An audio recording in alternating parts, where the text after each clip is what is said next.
At this time, we'd like to welcome to the stage from Microsoft, America's Specialist, Windows Pro, and Modern Endpoints, Rod McGilvrey to the stage. All right. So, can you hear me? Is it on? Is it working? Okay. I have the great honor and privilege of being the last person standing in between everyone and lunch. So hopefully I'll move through this pretty quickly. But on behalf of Microsoft, we just want to say thank you. Thank you for taking time out of your busy schedules to be here today. We appreciate your business.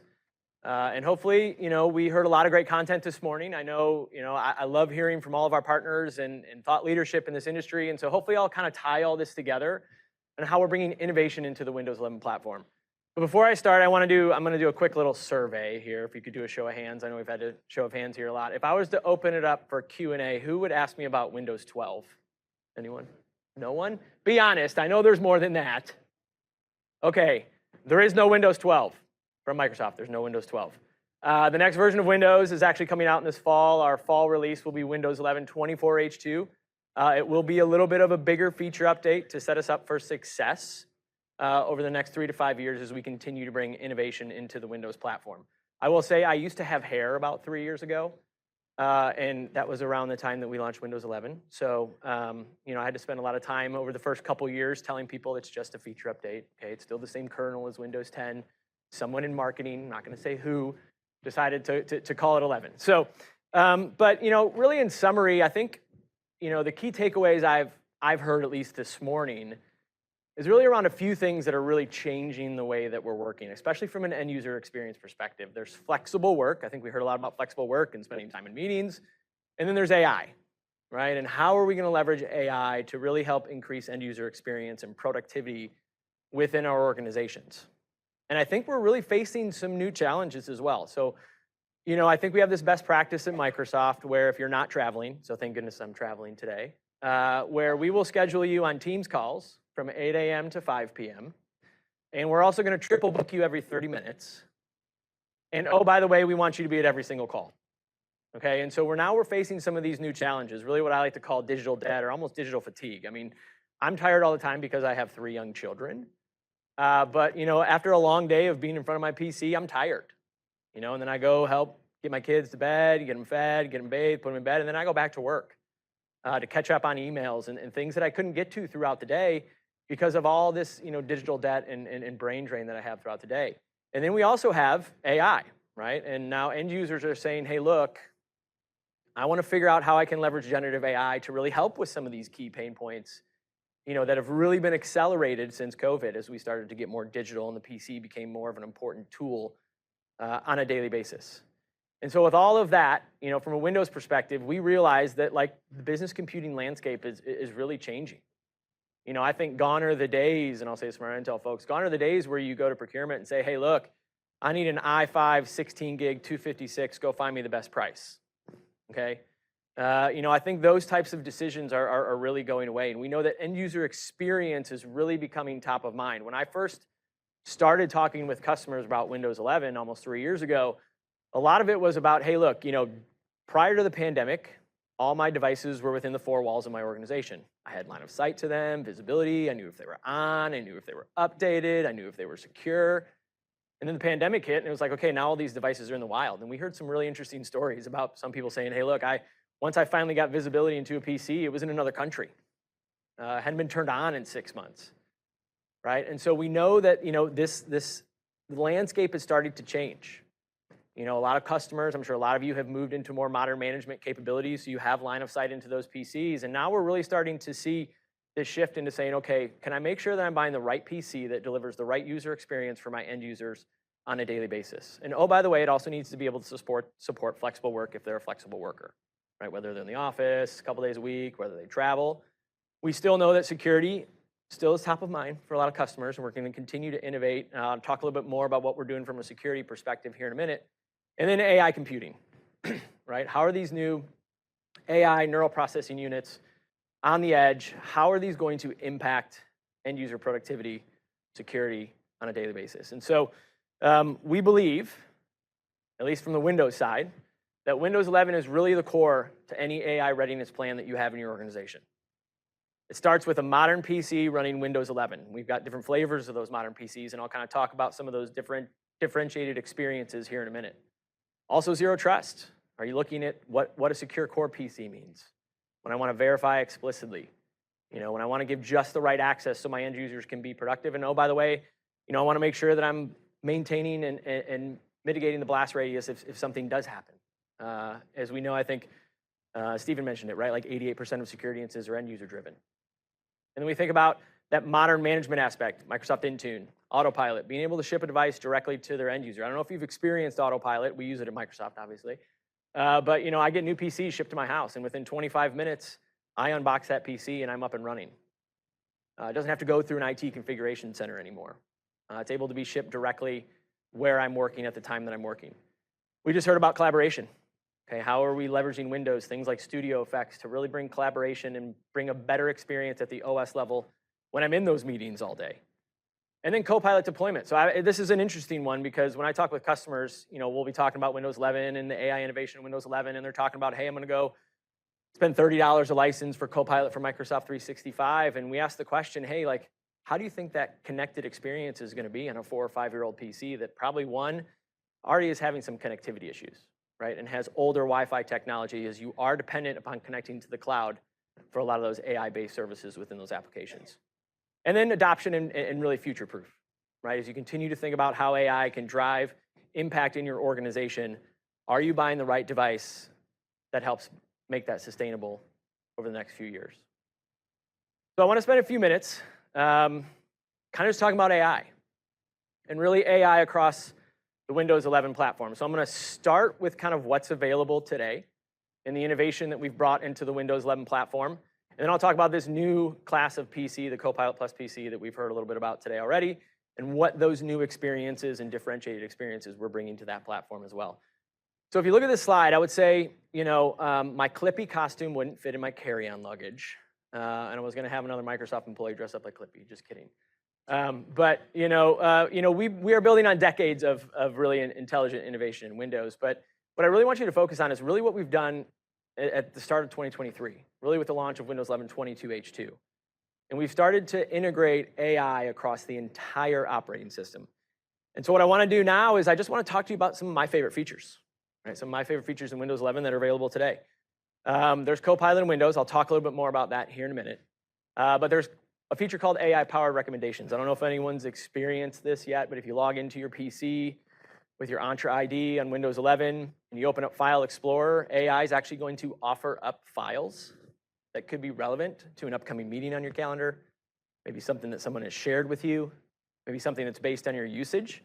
So how are we leveraging AI and File Explorer to help end users gain access to relevant information quicker? As we all know, I'll talk about recall here in a minute. Finding information it can consume a lot of time on a weekly basis. Also, the snipping tool. Who uses a snipping tool? Anyone use a snipping tool? I mean, wow, that's good, right?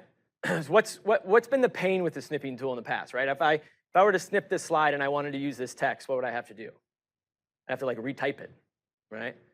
We now have embedded optical character recognition in the snipping tool. So with a click of a button, you can actually extract the text from your snip and copy and paste it over to your preferred format.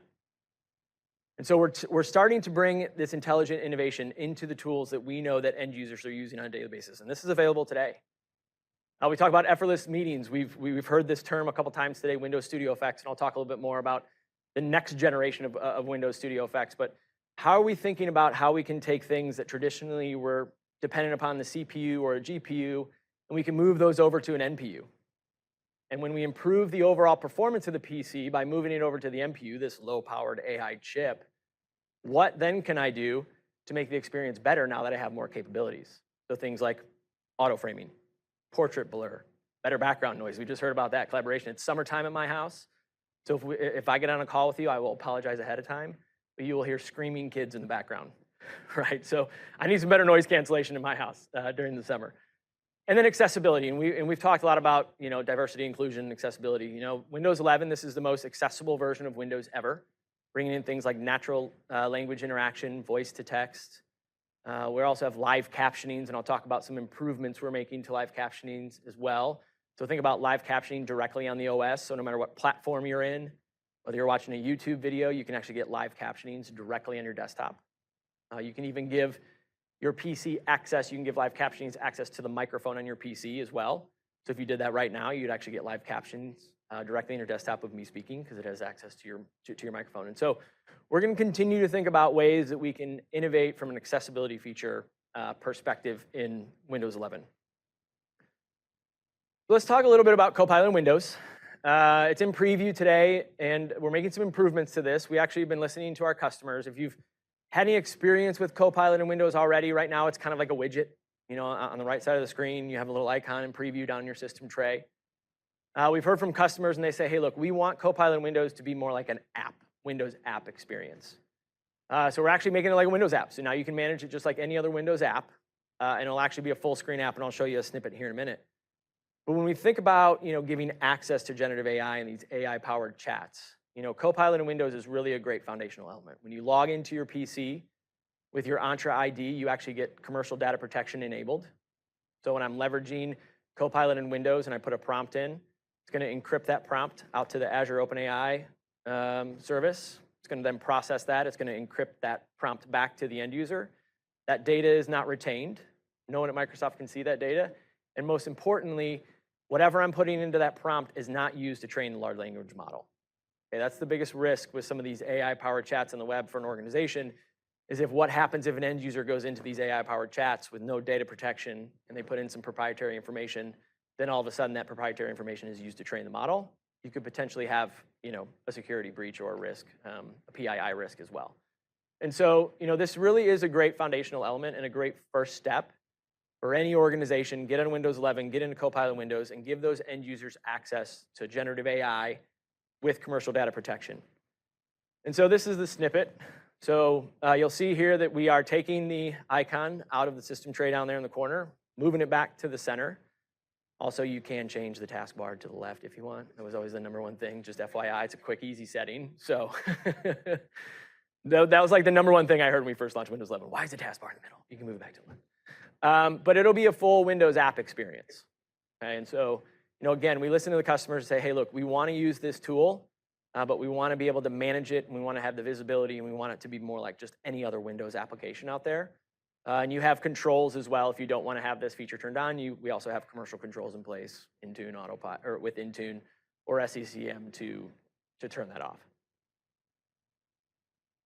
All right, so now let's shift a little bit, and I kind of want to just spend the remainder of the time today just kind of talking about the different flavors of Windows PCs now. We've had a ton of innovation. We've heard about all of this innovation so far this morning. We've heard about things like AI PCs, and we've heard about TOPS, and these neural processing units are continuing to advance on the amount of and the capacity they have to process AI workloads locally on the edge. And so there's really becoming, from our perspective, kind of two classes of experiences here. First, we have modern devices that are available out there in the market today that come with Copilot in Windows and come with a lot of these features that I just mentioned, like the snipping tool and AI-powered recommendations. So you can get those AI experiences on a modern PC today. We then have these AI PCs, or these PCs built for Copilot, which have a Copilot button on them now. Have that first-gen NPU with that 10 to 15 TOPS. The biggest Windows experience you get with that is version 1 of Windows Studio Effects. Okay, we're processing that video, background blur, and everything with the NPU.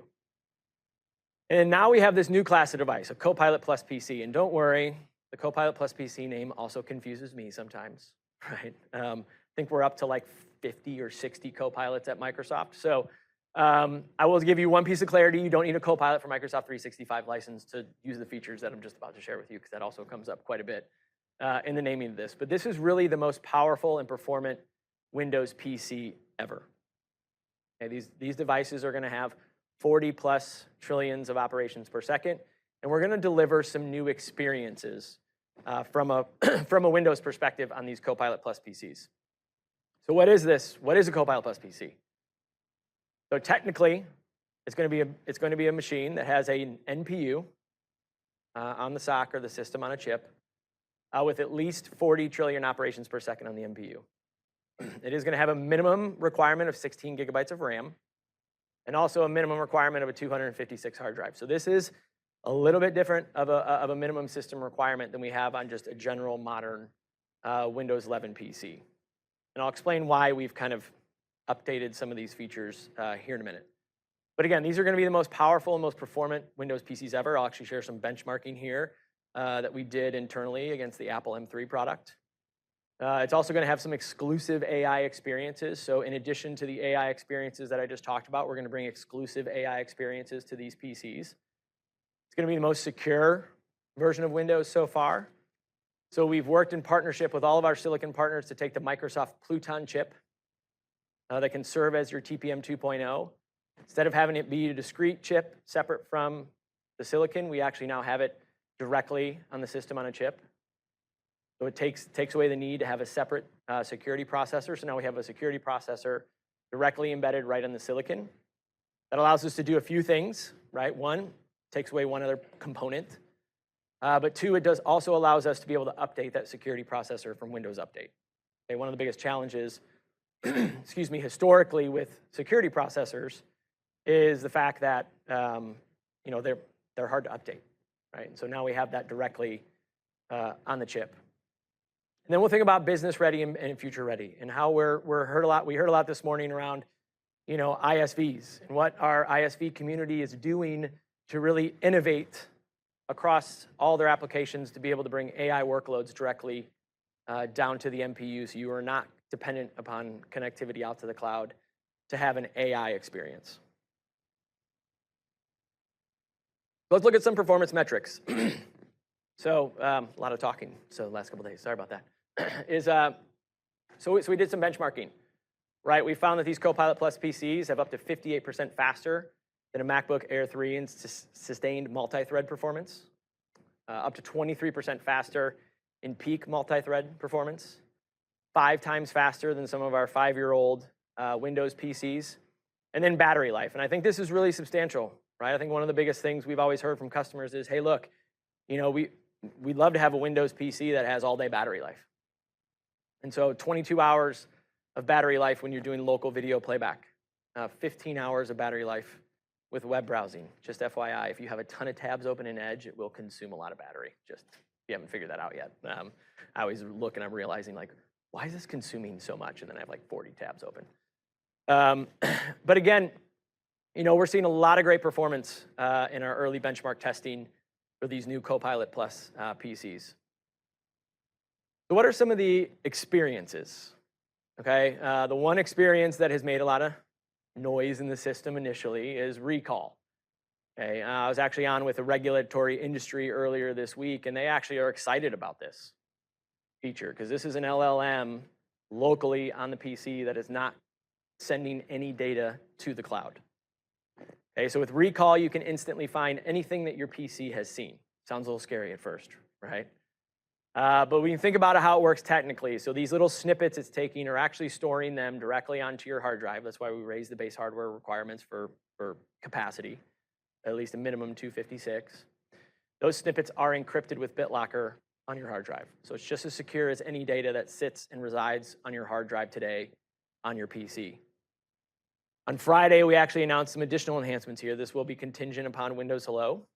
So when you do want to go access your recall data, you have to re-authenticate. Okay, so if I leave my PC unlocked, somebody walks up, they just can't go in and actually access my recall data. It needs to read my face again so I can log in to access that recall data. It's a first in, first out, so a default uses about 25% capacity of your hard drive, so the larger SSD you have, the more recall data you can store, and it's first in, first out.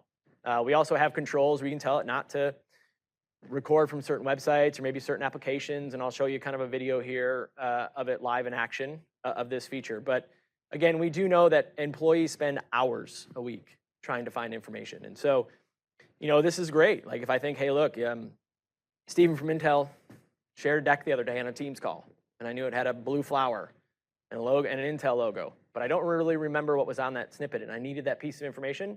I could just go in with natural voice or text, and my PC would go and find and actually show me that screenshot, so then I can go from there. And then if you do have access to maybe a certain file that was shared, Recall will take you out to that file directly from that snippet. If you don't have access and you try to click it, you're not going to go anywhere because you don't have access to the file. So those permissions are in place.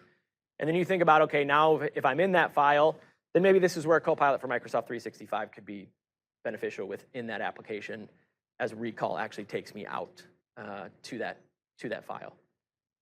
Live captioning. So we mentioned live captionings earlier, directly on your desktop. We now have real-time translation of 40 languages into English directly on your desktop. So I was actually in Redmond a few weeks ago with one of these PCs, one of the early testing units we had. And so I turned it on, gave live captioning access to my microphone, and that was it. That's all I did. Turn on live captioning, said you can have access to my microphone. I had 4 individuals sitting at the table speaking 4 different languages: French, German, Italian, and Spanish. And it was live translating directly on my desktop. I didn't have to tell it what language was being spoken, nothing. All I had to do was just turn on, kick on the microphone, give it access to the microphone, and live captioning was happening. We tested this with a YouTube video in Spanish, and it was providing me live captions in English. So to start with this feature launching, again, it's 40 languages into English. We're going to continue to innovate on how we can actually do that reverse, right? English out to those languages, but at time of launch, it's just 40 languages into English.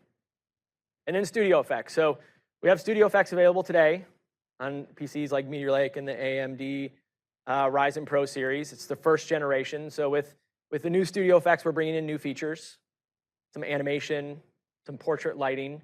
We're going to continue to innovate on how to make that meeting experience better. And what's important is once you set these Studio Effects settings at the OS level, this is where it really where the impact comes. No matter what collaboration platform or even the camera app on my PC, I don't have to set any settings in that application. Okay? Anything that accesses my camera, the NPU is going to fire up. It's going to do the background blur. It's going to do the noise cancellation. It's going to do those filters that I applied. I don't have to go into Teams and select anything, or Zoom, or whatever collaboration platform I'm using, because this is all happening at the OS level. So let's check it out. So those are really our Windows experiences, right? We have AI innovation that we're embedding across the entire Windows 11 platform that's available on modern PCs today, available on PCs that have that first generation NPU with that 10 to 15 tops.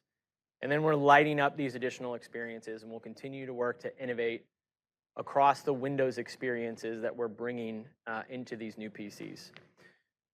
So to close out, I just kind of wanted to just briefly touch on a few things.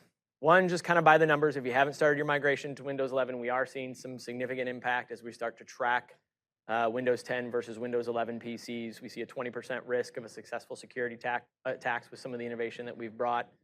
Increased productivity for IT teams, especially increased productivity from a deployment perspective. Our updates are a lot smaller, I think about 40% smaller than they were for Windows 10. 80% reduction in incoming help desk tickets. So I'll say what this is mainly related to. If you haven't used this feature yet, or it's not on your roadmap, it is hardware dependent. But Windows Hello for Business, okay, where you can actually log into your PC with PIN and biometrics. We know that is more secure than username and password. Here's why I'll say it's an 80% reduction in incoming help desk tickets. I've been at Microsoft for 4.5 years, 4 years and 3 months. I actually started right at the beginning of the pandemic, which was kind of weird, March 2nd of 2020, and then all of a sudden I had to go home. But I've been there for 4 years and 3 months. Guess how many times I've had to reset my username and password in 4 years and 3 months? Guesses? No. Zero.